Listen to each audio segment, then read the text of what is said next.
Certa vez questionaram Santo Agostinho com relação a onde encontrar a esperança, como alimentar a esperança.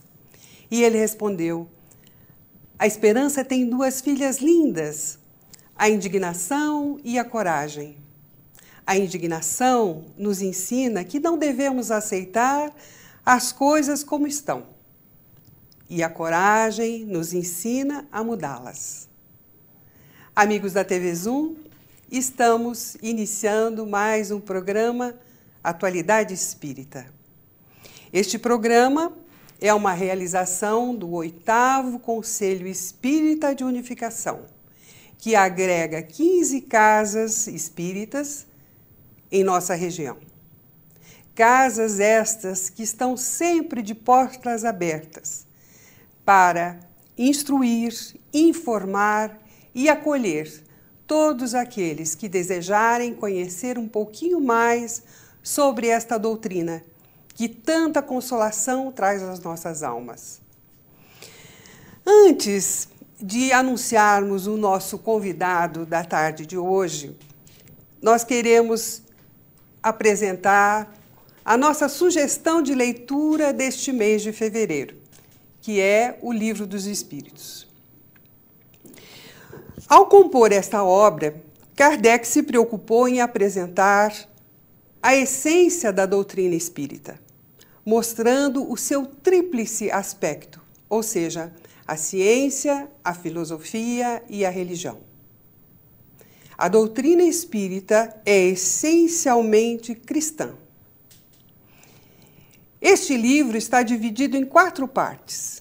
A primeira parte aborda a noção da divindade, a criação e os elementos fundamentais do universo.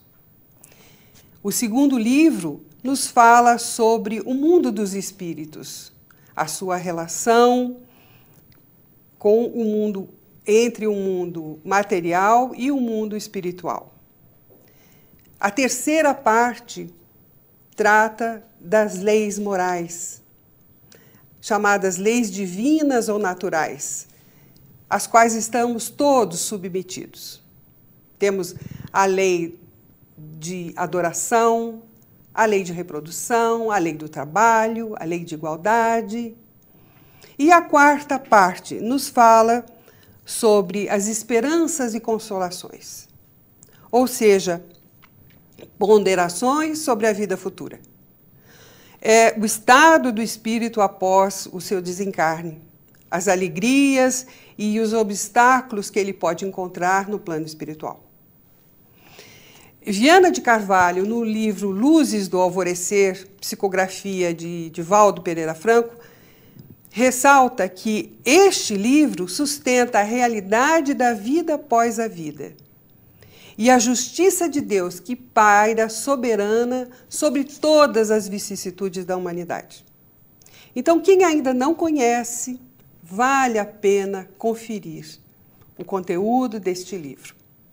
E para adquiri-lo, nós sugerimos que você, meu amigo, você, meu irmão de doutrina, procure na banca do Livro Espírita, situado na Avenida Alberto Browne, em frente ao número 48.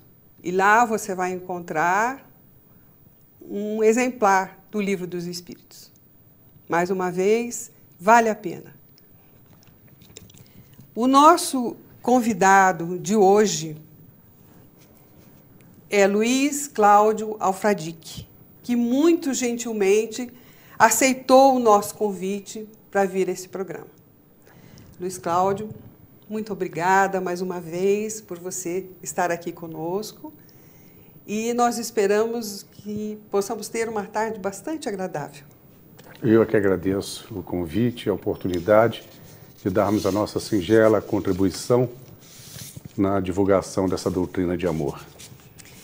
Então, antes de nós falarmos sobre o assunto que você tão bem escolheu, trata-se da realeza de Jesus, um assunto amplo, vasto, e que nós poderíamos ficar aqui bem mais de uma hora conversando sobre ele.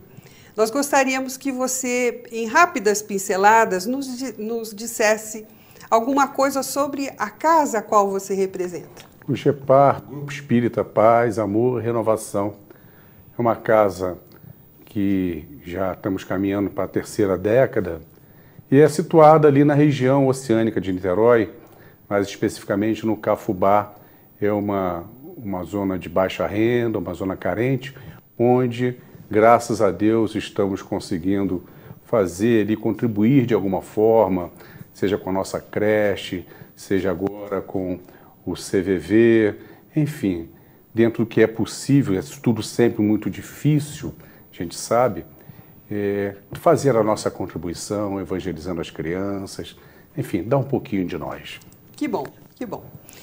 Então vamos lá, vamos tratar da realeza de Jesus.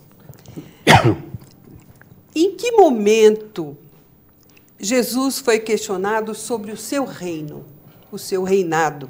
Nós encontramos esse relato no Evangelho de João 18, de 33 a 37.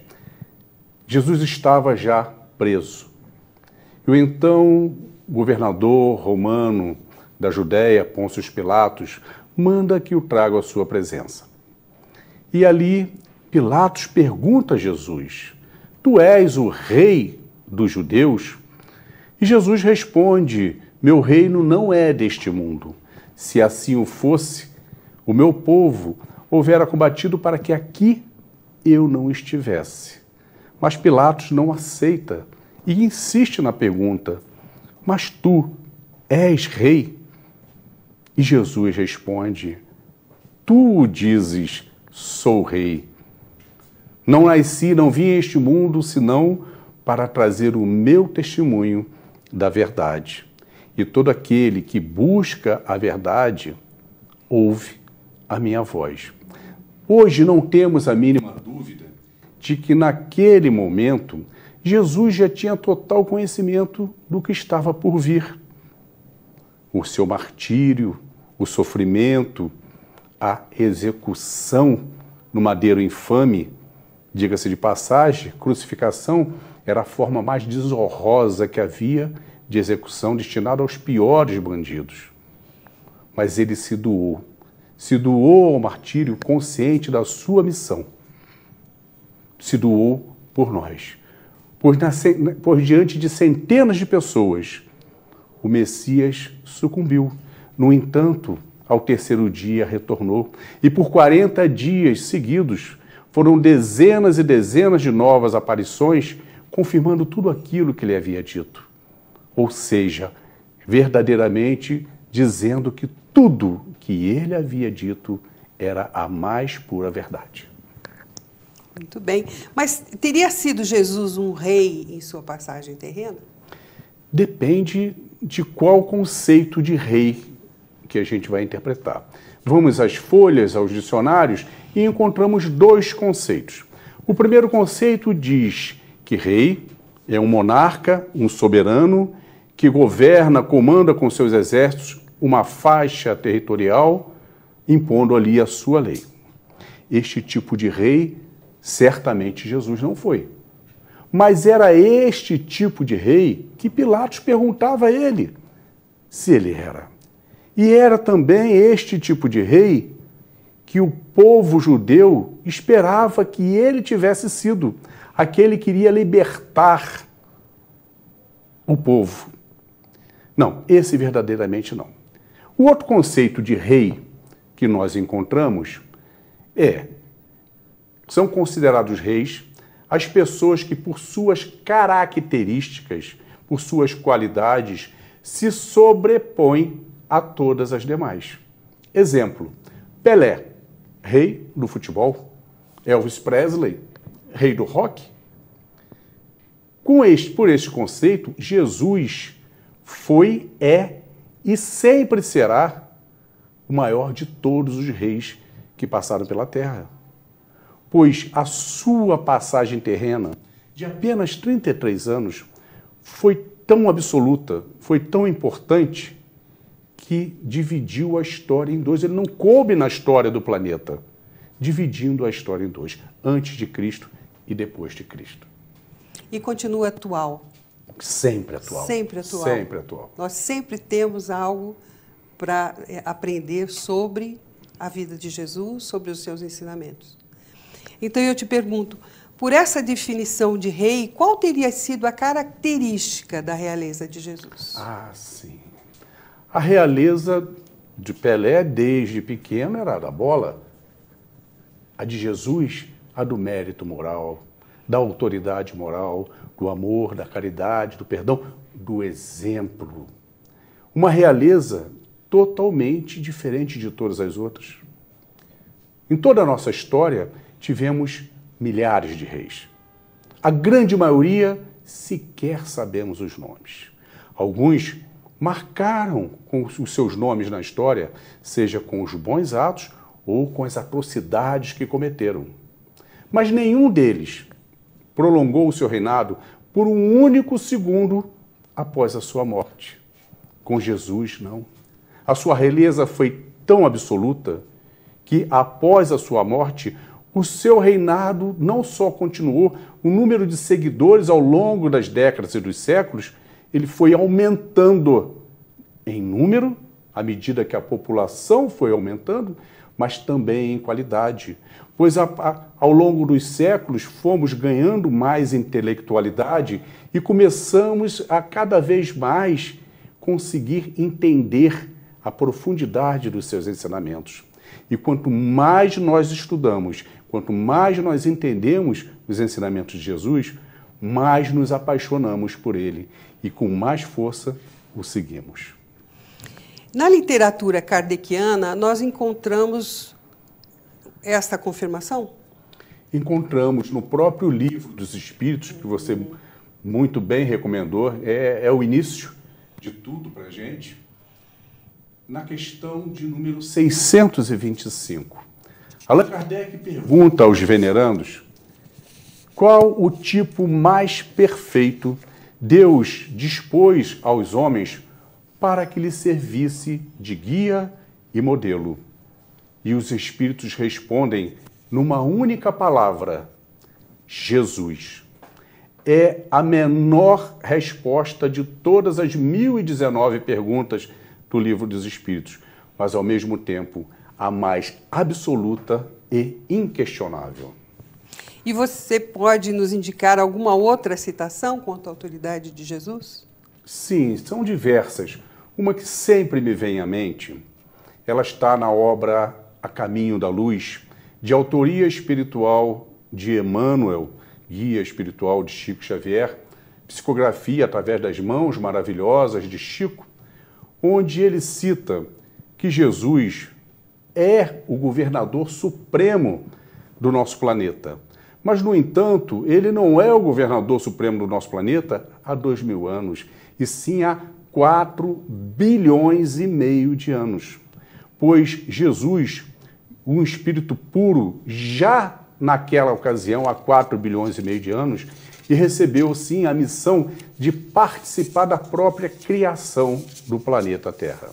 Assim, Jesus trabalha incansavelmente por nós somente há 4 bilhões e meio de anos. Diz Emmanuel que sob as mãos misericordiosas de Jesus repousam o destino da humanidade. E existe um trecho também nesse livro, é o meu livro de cabeceira também. É lindo. Eu gosto ele, né? demais.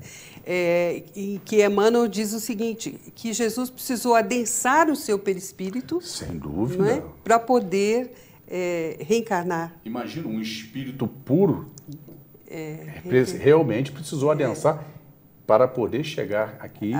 E participar conosco nas nossas condições. Então, você falou sobre a autoridade de Jesus, né?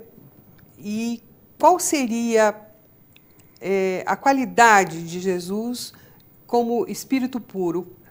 O que seria um espírito puro? Sim, espírito puro é o mais alto grau possível de evolução de um espírito. Todos nós fomos criados pelo Pai simples e ignorantes, destinados à perfeição. E assim vamos a cada encarnação, vamos nos evoluindo, até que um dia chegaremos à mesma condição de espírito puro. Espírito puros, acima deles somente o Pai. Eles são, por isso, os embaixadores de Deus, responsáveis pela harmonia do universo. São os que atingem a felicidade plena.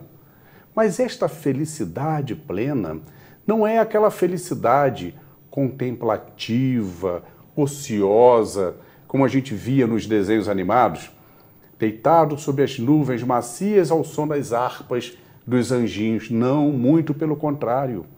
É uma felicidade dinâmica, pois os espíritos puros, eles trabalham incansavelmente para auxiliar as demais ordens de espíritos para que consigam chegar à condição de espíritos puros. A definição que encontramos no Livro dos Espíritos para espíritos puros está, salvo engano, na questão 112 do Livro dos Espíritos, em que diz: os espíritos puros são aqueles que não mais sofrem a influência da matéria. Eles conquistaram a superioridade absoluta intelectual e moral sobre todas as demais ordens. Por isso, são eles que nos auxiliam para que possamos cumprir o que está na carta de Paulo, de atingirmos um dia a felicidade de estar face a face com Jesus. Muito bem. Toda realeza apresenta os seus sinais. Você poderia citar alguns desses sinais? São diversos, são diversos. A realeza de Jesus, na realidade, para colocarmos os sinais, precisaríamos relatar os 33 anos, porque todos os dias da passagem terrena de Jesus são dias fantásticos, sempre com ensinamentos, com exemplos, sempre com surpresas agradáveis, seja nos milagres, seja nas curas. Mas vamos ao primeiro sinal. O primeiro sinal da realeza de Jesus é na própria concepção, uma concepção totalmente diferente de todas as outras que tenhamos tido ciência. Uma concepção anunciada por um anjo. Mas anunciada a quem? Anunciada a 2 outros anjos encarnados para que pudessem cumprir a missão de serem os pais terrenos de Jesus, Maria e José. Nesta concepção, nessa anunciação, foi dito inclusive o nome que o mestre gostaria de ser chamado. Chamar-se-á Jesus, que quer dizer Salvador ou salvação, dependendo de como se coloca a palavra. Este é o primeiro grande sinal da realeza de Jesus. Encontramos também no próprio nascimento de Jesus. O espírito mais evoluído, ligado ao nosso planeta, um espírito puro, o mais poderoso, escolhe como local de nascimento a manjedoura, num estábulo, na palha humilde, na companhia de outros animais primitivos, domésticos, mas animais também criaturas do Pai. Mas por que a palha? Porque Jesus quis absolutamente, no primeiro momento, plantar ali, fincar ali a sua bandeira da humildade. Humildade que vem a ser a matriz de todas as virtudes. Nenhuma virtude é verdadeira se faltar a humildade. A caridade sem a humildade não é caridade. O perdão sem a humildade não é perdão. Assim, vemos que a humildade é a grande virtude que consegue enfraquecer o maior dos nossos obstáculos, o orgulho. Ele e toda a sua família de maus sentimentos, egoísmo, vaidade, ganância e assim vamos. Alfradique, nós vamos pedir licença a você para fazermos um pequeno intervalo e voltamos com esse assunto tão interessante.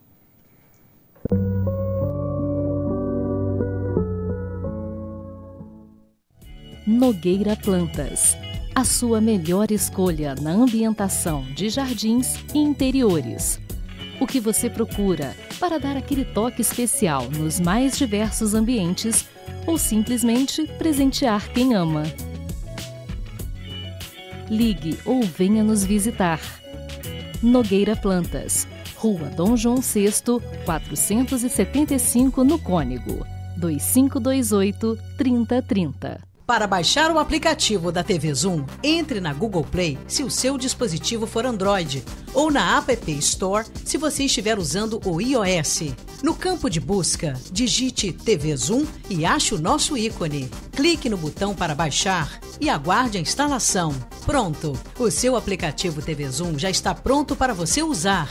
Abra o aplicativo e veja o ícone ao vivo. Clicando nele, você assiste a nossa programação em tempo real, em qualquer lugar, 24 horas por dia. No ícone Vídeos, você assiste matérias do Zoom TV Jornal e programas exibidos durante a semana. Em Notícias, você confere informações sobre o mundo, Brasil e Nova Friburgo. E no botão Envie, você pode nos enviar fotos e vídeos diretamente do seu celular ou tablet. Baixe agora e descubra muito mais opções no seu aplicativo TV Zoom.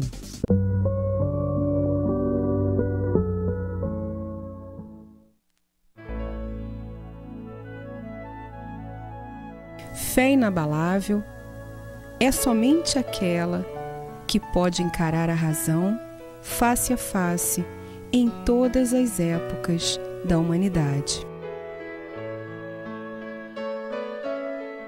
Vamos dar continuidade à nossa entrevista com o Luiz Cláudio Alfradique. E você estava falando sobre os sinais que representam a realeza de Jesus. Sim, sim. Como dissemos, toda realeza apresenta os seus sinais. Os nossos reis mortais ficaram aí, como falamos, ficaram marcados pelos seus bons atos, alguns, outros pelas suas atrocidades, e a realeza de Jesus ficou marcada com tanta coisa bela, com tanta coisa linda, como falamos há pouco, a humildade que ele fincou já no primeiro momento. Sem humildade não conseguimos nada. E em todas as passagens de Jesus, todas, absolutamente todas, ele nunca faltou com humildade, muito pelo contrário, sempre usando do exemplo como instrumento de marcar, de educar.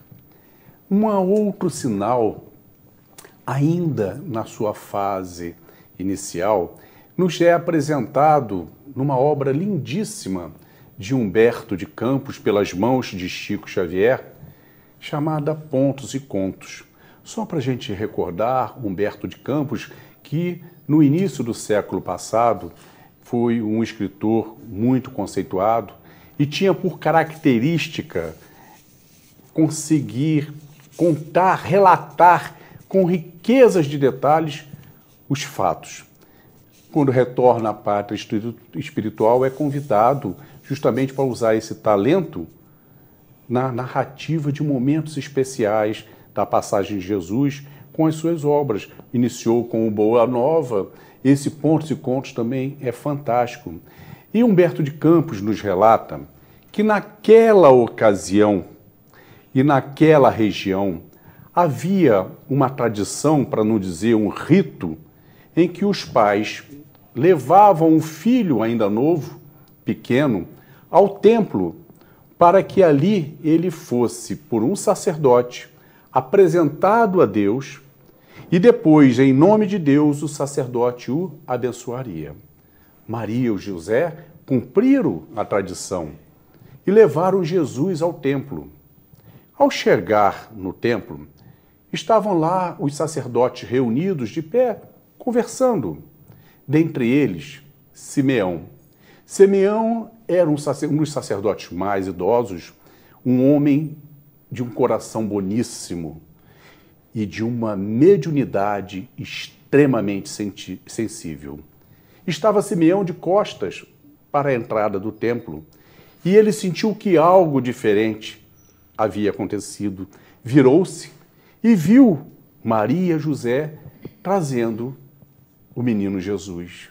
Ele imediatamente deixou os outros falando e se dirigiu objetivamente a eles. E quando deparou-se com a criança, a sua emoção foi total. Pegou a criança em seus braços, caminhou alguns passos para ficar distante de Maria e José e começou a travar com aquela criança um monólogo, um desabafo, colocando para fora toda a sua ansiedade. Ó divino infante, finalmente tu chegastes como o prometido. Vieste, Senhor, para implantar o reino de Deus entre nós.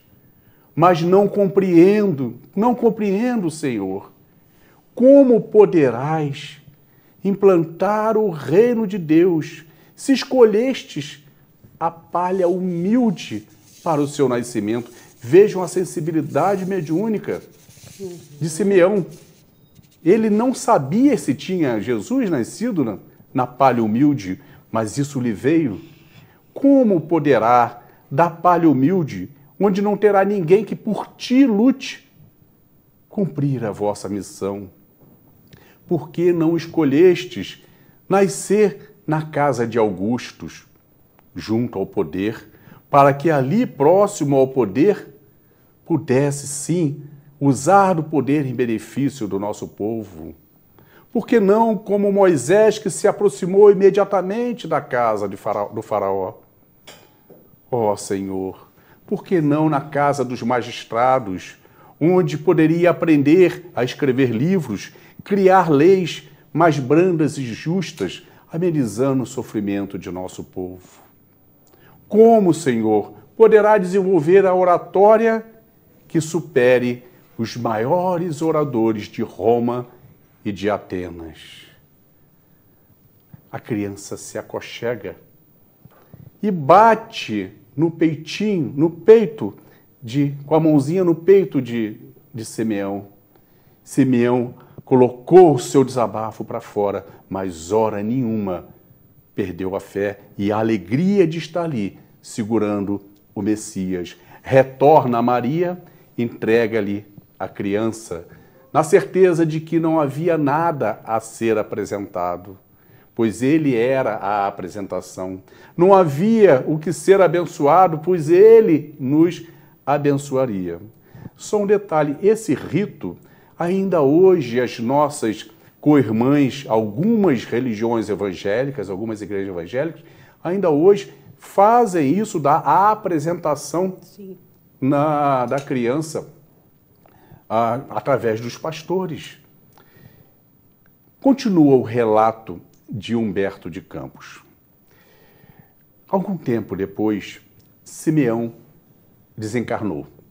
E ao chegar de retorno à pátria espiritual, Simeão é recebido por um benfeitor amando do mestre, dizendo que em um momento ele deixou de responder às indagações de Simeão naquele dia, pois quando batia com a mãozinha no peito de Simeão, respondia-lhe que o reino de Deus será implantado através dos corações dos homens. Olha que coisa linda. Lindo. Que coisa linda. Profundo. São obras para quem deseja conhecer detalhes da passagem terrena de Jesus, as obras de Humberto de Campos e do espírito Amélia Rodrigues também, aí pelas mãos de Divaldo Franco, são excelentes. Vamos colocar 12 anos à frente? Continuamos com os sinais? Sim. Os sinais da realeza de Jesus. Jesus, 12 anos, um menino como qualquer outro menino. Estava Maria no final de tarde, nos seus afazeres, e vê os meninos retornando das atividades. E, de repente, ela percebe que Jesus não estava junto deles. Preocupada, como qualquer mãe, vai até os meninos e diz: onde está Jesus? Senhora, Jesus essa tarde não estava conosco. A mãe se preocupou mais ainda, chamou por José e foram à busca de Jesus. Procura aqui, ali, acolá, até que encontraram Jesus no templo, rodeado pelos doutores da lei, que estavam ali há horas extasiados, como um menino de 12 anos, sem escolaridade, respondia a todas as perguntas sobre a lei mosaica, sobre a lei de Moisés. Não só respondia, como acabava por explicar, por dar sentido, trazer reflexões que até então muitos deles não tinham alcançado. Preocupada, Maria chama por Jesus. E quando Jesus chega, obedientemente, diz: Jesus, o que você está fazendo? Minha mãe, não te preocupes. Estou cuidando das coisas de interesse do meu Pai que está no céu. Era Jesus totalmente consciente da sua missão, em plena missão. E assim foi por toda a sua juventude, até chegar à vida adulta. Aquelas que nós mais conhecemos os fatos, os milagres, as curas, os ensinamentos, como enfrentar as dificuldades. Mas ficaríamos aqui, como você disse, horas falando sobre os momentos especiais.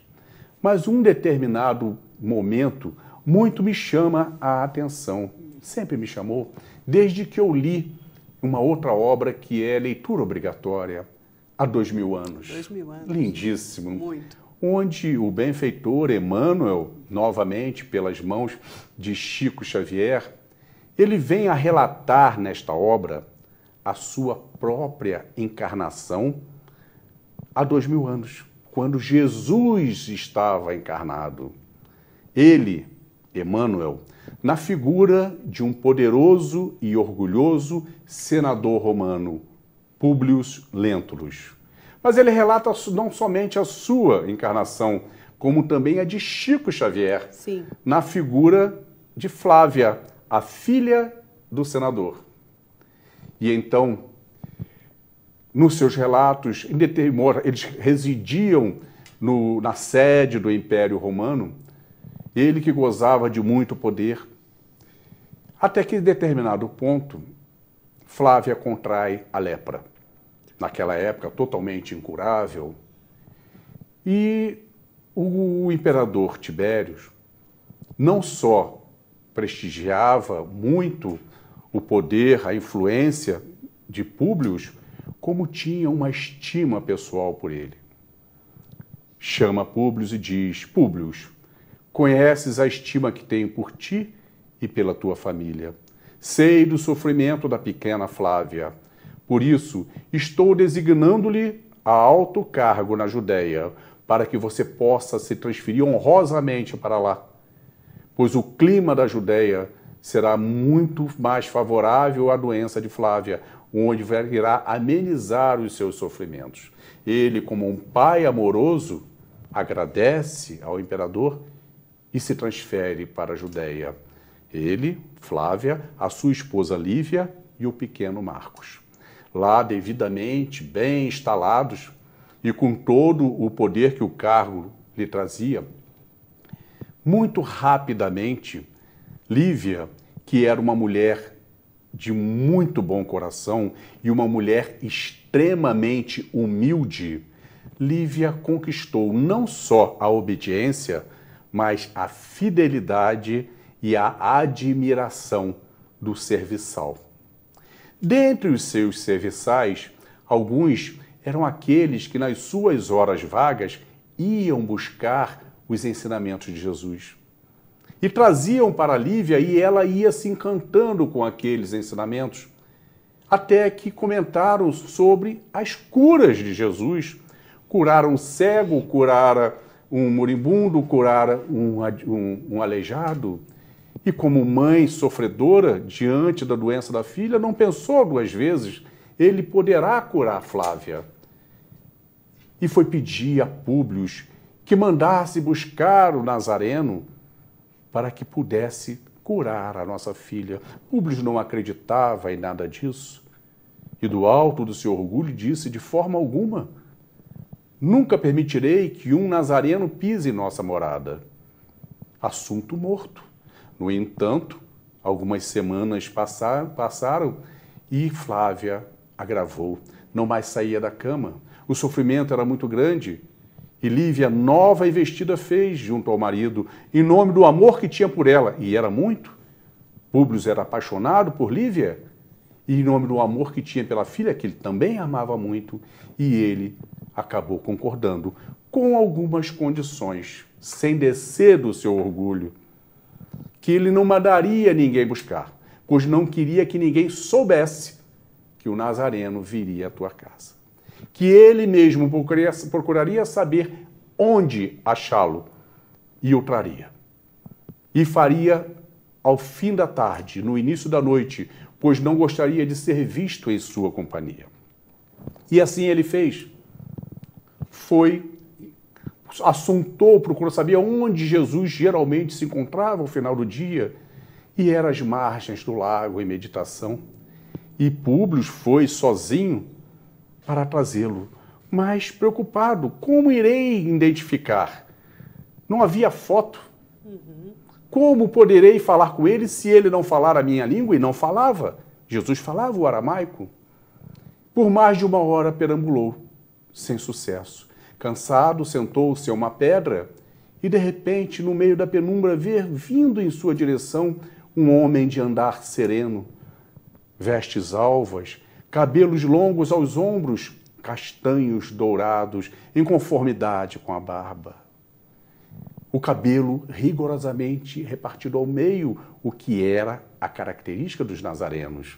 E quando aquele homem se aproxima e que os olhares se cruzam, nunca viu um olhar de tanta autoridade, autoridade de paz e de amor.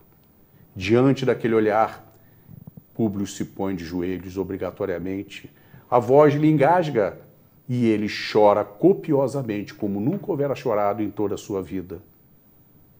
Jesus chega até ele, toca-lhe a fronte e começa a comunicar-se. No entanto, para a surpresa de Públio, não verbalizava. Os lábios fechados, a comunicação era mente a mente, de espírito a espírito, e disse: Senador Públio, por que não atendeste ao meu convite como todas as outras pessoas à luz do dia? Quanto à sua filha Flávia, não te preocupes. Quando voltares à tua casa, ela estará curada. E neste momento, Jesus eleva o olhar ao alto e começa a emanar seus fluidos, transfigurando-se. E diante daquela visão, Públio não resiste e desfalece. Acordando por volta das 21 horas, atordoado como quando a gente acorda de um sono profundo. E começou a lembrança a vir à tona e ele achou que era um sonho. Foi para casa e, para sua surpresa, Lívia não se continha de felicidade, pois a pequena Flávia andava de um lado para o outro, há dias que não saía da cama, em franco processo de cicatrização das chagas. E então, Públio Lentulus pergunta: o que você está tão feliz? O Nazareno curou a nossa filha. Ele esteve aqui? Eu não o vi, mas Flávia disse que estava em aflição quando sentiu uma mão sobre o seu peito, e que quando esta mão saiu, levou toda a sua dor, toda a sua aflição e voltou à alegria. E Públio Lentulus ali não desceu do seu orgulho. E até o último dos seus dias negou que houvera sido Jesus de Nazaré que tinha curado a sua pequena Flávia. É lindo isso. Muito lindo. Isso é muito lindo. A mim marcou profundamente, foi um dos primeiros livros que eu li, já faz algum tempo, e me marcou profundamente. Eu também li esse livro, tive a oportunidade de ler, e no primeiro momento me senti assim, extasiada. Depois reli mais 2 vezes, porque determinados fatos, né, narrados por Emmanuel, eu não tinha entendido muito bem, não tinha conseguido atingir a profundidade que eles tinham. Então, li realmente 3 vezes esse livro e me encanta cada vez que eu releio. Perfeito. É muito bom. Meu amigo, nós queríamos agora que você relatasse as suas considerações finais sobre o tema. Essa história é tão linda, mas vem a pergunta que não quer calar. Como pôde Públio Lentulus recusar um convite de Jesus? Mas a pergunta que não quer calar não é esta. E nós? E quanto a nós? Que há 20 séculos estamos tendo este mesmo convite. Há 20 séculos temos acesso aos ensinamentos de Jesus. Há 20 séculos, cada vez mais, com mais capacidade intelectual de entendê-los. E se não aceitamos, se nós não vivenciamos os ensinamentos de Jesus em plenitude, é pelo mesmo motivo. É porque somos nós que ainda alimentamos o mais poderoso dos nossos adversários, que está dentro de nós mesmos. O orgulho. O orgulho e toda a sua irmandade de maus sentimentos, como falamos há pouco. A inveja, a vaidade, a ganância, a mágoa, o rancor, o desejo de vingança. Só existe um meio de aniquilar com o orgulho. A figura de linguagem é que orgulho e humildade se alimentam do mesmo alimento. Quanto mais nós alimentarmos a nossa humildade, mais forte ela fica e mais fraco vai ficando o orgulho, até que conseguiremos um dia dominá-lo e depois expulsá-lo.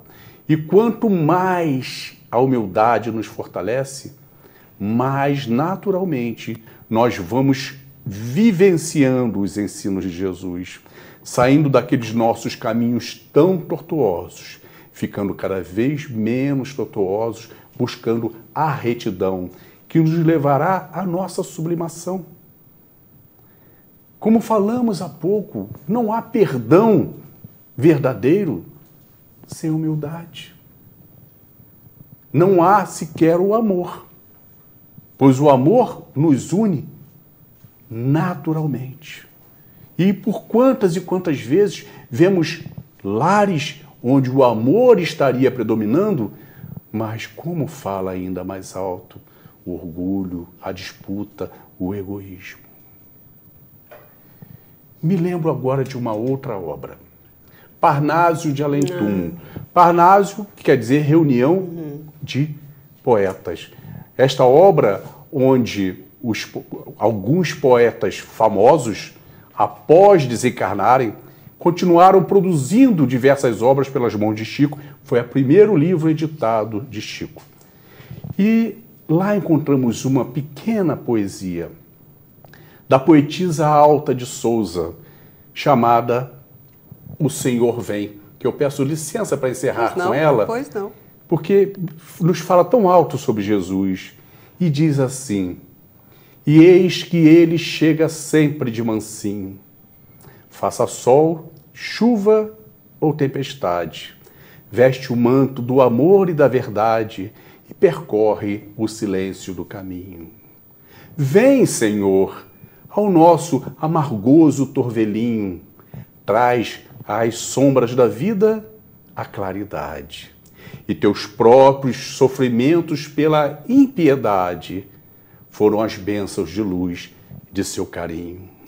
Como o sol que dá a vida sem alarde, vem, Senhor, que nunca chega tarde, e protege a miséria mais sombria.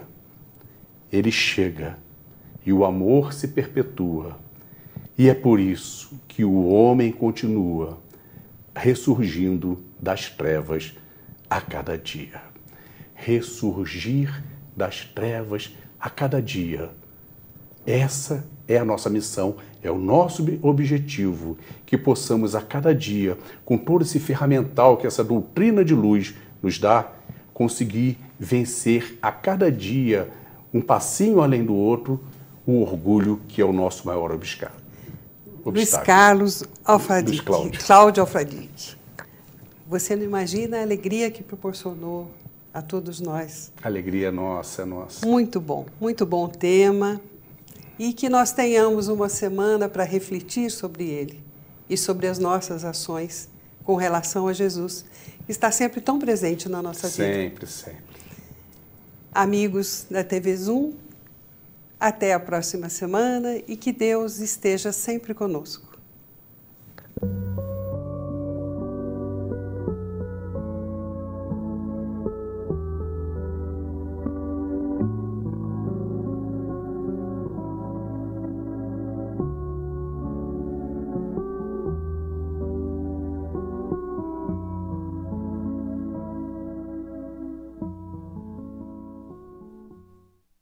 Este e outros programas você assiste no aplicativo TV Zoom.